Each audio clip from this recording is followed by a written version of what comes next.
Мы подругой вместе с оленеводами в избушке в тайге.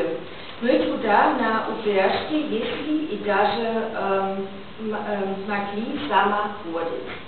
И есть еще анекдот, это было, когда мы туда приехали на машине сначала, и там было маленькое село, практически на дороге, и мы там встретились с оленеводами, и они сказали, ну, девочки, вы хотите ездить на упряжке, и мы, олени очень красиво, и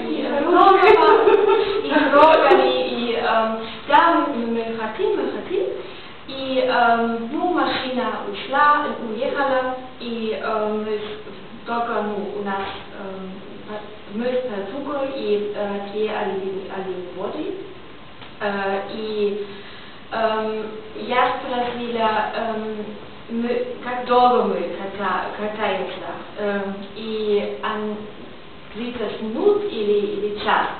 И они смотрели на меня, потом друг другом и сказали, нет, 5 часов.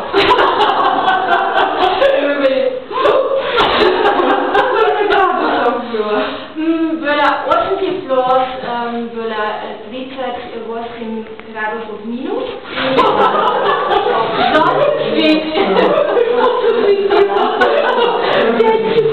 Голубое небо. Что больше хочешь? Голубое небо и солнце — это прекрасно. Вот, все.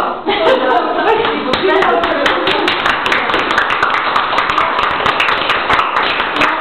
Но я